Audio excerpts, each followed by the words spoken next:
Ladies and gentlemen, boys and girls, I have something very special for you here today. The Fujifilm XS10 with the 1680 lens. Now, Fujifilm has not sent me this, so I have bought it myself, and it's going to be a hell of an honest review because of that. Let's unbox it. 2-year warranty card, pretty happy with that. Most brands tend to give you a 1-year warranty.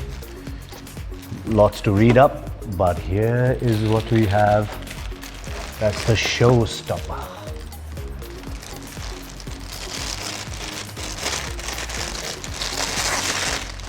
Oh yes. Look at that grip. Well, I knew the grip was going to be this good because I took a demo from Fujifilm India. They are very professional and they sent people over to give you a nice demo. So I demoed the XT4, the XE4 and the XS10. I was not demoing the older models, which are the XT30 or the XT3, simply because I have waited a very long time to buy a professional camera. I have used the phone cameras for a very extensive period of time and gone to amazing locations all over India and shot with the phone camera. And while it was great, and don't get me wrong, phone photography has come a long way, as we all know.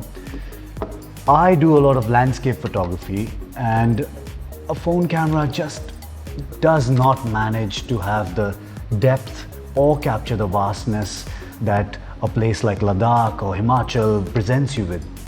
So you tend to see a beautiful landscape with your eyes, with amazing shapes and textures that are visible to the human eye, and then you take a photo with the phone camera and it still blows people away on Instagram, to be honest, with a filter here and there, but it's not the real deal. You know how it felt seeing that in person. So for a long time now, especially when I went to Spiti Valley, I had decided I need to get a professional system, and so began my research for which camera would suit me. I eventually narrowed it down, not to bore you with my very long OCD level research. I eventually narrowed it down to the Fujifilm system and the Sony system. Now, the Sony system has its own perks. As many of you know, it has world-class leading autofocus, probably the best camera and full-frame camera lineup, but its mirrorless camera lineup was a little dated to me. Well, the a6600 and the a6500 Sony cameras are amazing. They're beautiful pieces of kit, but they just haven't had a recent launch like the Fuji has. And what otherwise gets me completely into the Fuji system was the film simulations which are in this camera. Yes, you all may know, if you're watching this video, that the film simulations Fuji are known for. Their colors straight out of the camera, epic. They're known for that as well. Now, the other part of the kit, the all-important lens. Again, this camera comes with the 1855 or the 1680 lens, and I decided to go with the 1680 after reading many of the reviews online, which tend to favor this lens as the all-purpose travel lens. Wow, look at that. Already feels great in the hand. And I'm quite surprised it's not too big, not too bulky, not too heavy, which is something that as a travel photographer is very important to me. And immediately I can tell it's well built. I, as a travel photographer, appreciate having the wider range of the 1680 over the 1855.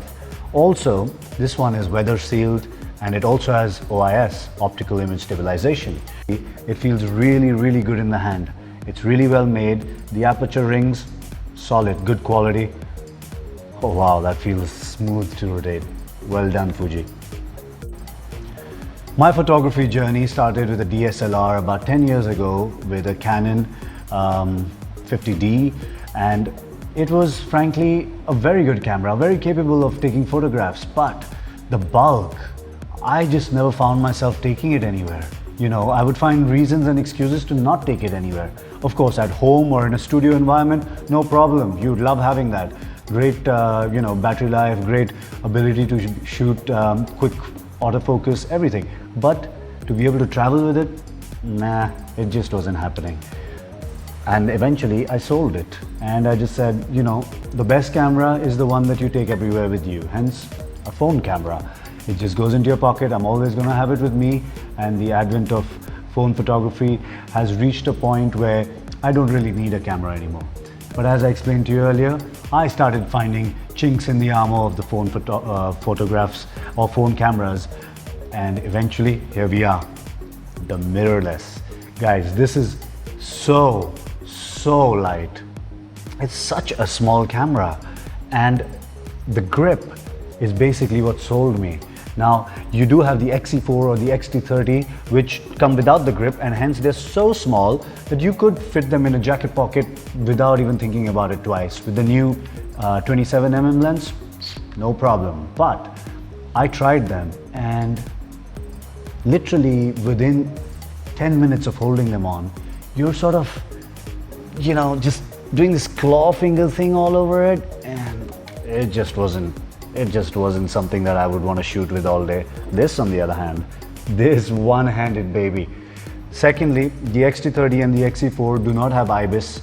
I compared a lot of photographs and videos, long exposure photos as well, with IBIS and without IBIS, and the difference is phenomenal.